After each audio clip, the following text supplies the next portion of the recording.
Chapter 11. A Hard Question. When Eric and Sven the Strong returned from Wolf Mountain, they roasted a wild boar that their comrades had caught. During the feast, a most curious thing happened. The wind was howling outside, and Ragnar Forkbeard was telling a story, when suddenly there came a loud knocking on the door. Eric and his men looked at one another. "Who can that be in this deserted land?" they asked. But the knocking came again, only this time even louder. "Open the door," said Eric, and one of his men, whose name was Gunnar Longshanks, stood up to do so, but Thorkild stopped him. "Wait," said Thorkild, "for I do not believe there can be anybody knocking on the door of our cabin in this forsaken land. The snow is deep on the ground, and it's pitch black night outside."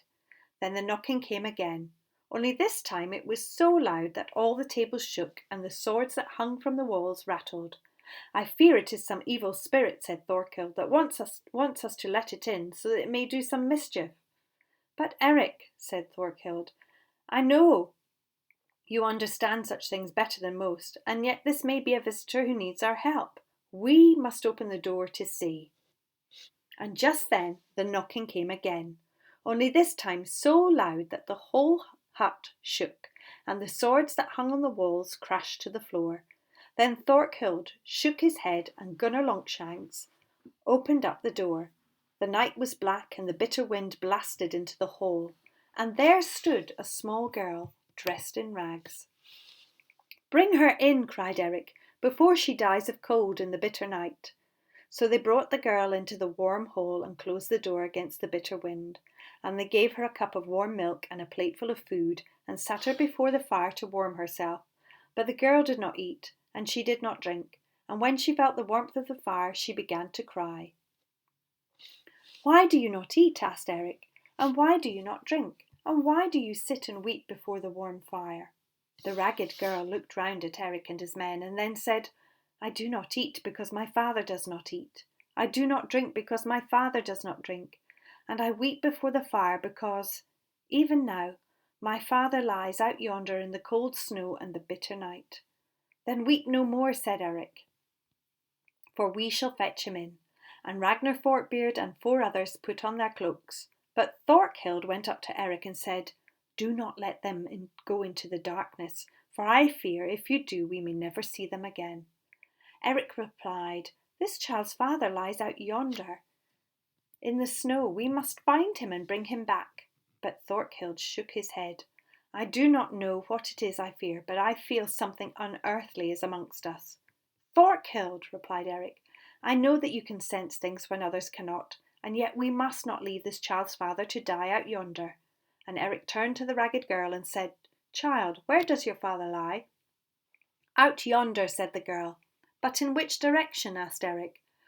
"Oh," said the ragged girl, "but a stone's throw from your door." So Ragnar Forkbeard and the other 4 stepped out into the pitch black night, and the girl threw a stick onto the fire. Some time passed, and then Sven the Strong leant upon a crutch, his broken leg bound tight in a splint, and said, "Ragnar Forkbeard and the others have been gone too long. Perhaps they've lost their way. I shall go and search for them." And he lit a torch and put on his cloak, and so did 4 others. But Thorkild went up to him and said, "Do not go, for I do not know what it is, but I feel something unearthly amongst us, and it is growing stronger." Sven the Strong clasped Thorkild by the shoulders and said, "Thorkild, I know you can see things when others cannot, but we must find our comrades." So Sven the Strong hobbled out into the pitch black night, and the 4 others with him. And the ragged girl threw another stick onto the fire. A long time passed, and still neither Ragnar Forkbeard and his companions nor Sven the Strong and his men returned. So Eric stood up and said, "Something is wrong.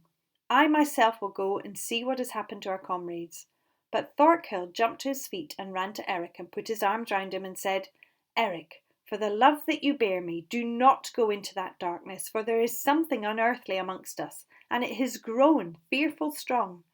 "I cannot leave my comrades to die in the bitter night," said Eric. "I must go." "No," cried Thorkild, "I will go." And before Eric could stop him, he had disappeared into the pitch black night, and the rest of Eric's men followed after him. Then Eric heard a laugh, and he looked round to see the ragged girl throwing a log into the fire. "Why do you laugh?" asked Eric, but the girl did not reply. "Who are you?" asked Eric, and he looked into the girl's eyes, and he could see his own reflection in them by the light of the fire, and his reflection was a skeleton. Then Eric began to believe in his mind what Thorkild had said, that there was something unearthly amongst them. For a moment Eric hesitated, then suddenly he drew his knife and pressed it on the throat of the ragged girl and said, "What sort of creature are you?" And the girl replied, "Would you kill a child?" And Eric hesitated again, for he did not have it in his heart to do so terrible a deed. "But where are my men?" he asked. "They are looking for my poor father," said the girl. "They will return with him at any moment." But as she spoke, Eric could feel magic humming in the air. So he pressed his knife harder to the child's throat and said, "Where do you come from?" Then tears welled up in the little girl's eyes and she started to cry. And Eric put down his knife, saying to himself, if she were a creature of evil, surely she could not cry like this. And he put his arm around the girl and felt ashamed that he had threatened her. But even as he did, he could feel the magic humming louder than ever in his ears. The little girl cried and cried, and Eric tried to comfort her. Finally, she ceased sobbing and said, "Fetch me some water." And Eric ran to fetch her some water. She took the cup of water, but she did not drink it. Instead, she poured it all onto the floor. And Eric watched her and wondered. "Put more sticks on the fire," said the girl. And Eric wondered to himself that she should order him about. And yet, he said to himself, the poor girl must be cold. And he put more sticks on the fire, and the magic hummed louder than ever in his ears. "What is your name?" asked the girl. "I cannot remember," said Eric. "Good," said the girl. "Then you are entirely in my power at last." And Eric looked at her pale white face, and he knew that he had lost his own will. "Now take up your knife again," said the ragged girl. And Eric thought to himself, would that I had listened to Thorkild, but he took up his knife. "Now," said the ragged girl, "put it to your chest." And Eric found himself obeying. Would that I had not sent my men away, he thought, for this child has some unearthly power, and I must do whatever she tells me. And he placed his own knife on his own chest. "Now," said the ragged girl, "cut out your heart and give it to me." "I must obey her," said Eric to himself, and he started to plunge the knife into his chest, but before the blade had so much as pricked his skin, the ragged girl gave a cry, and Eric turned to see the smoke from the fire enveloping her. At that moment the door burst open and Thorkild plunged into the smoke, and there was a scream, and then he reappeared dragging the body not of the little ragged girl, but of a troll, a wizened creature with staring eyes and its tongue hanging out. And at that moment Eric dropped his knife, and now the magic had vanished. "As soon as I saw her throwing sticks on the fire," said Thorkild, "I knew there was something magic in the smoke. So when I went out, I climbed onto the roof of our hut and threw my cloak over the smoke hole so that the smoke would not blind me.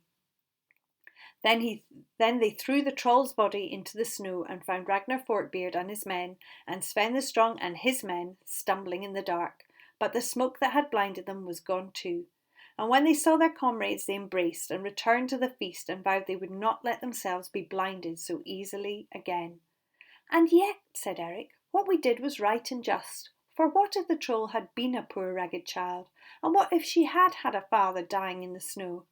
And everyone shook their heads and agreed they did not know the answer, nor see how they could have acted otherwise. And I wonder too, what do you think?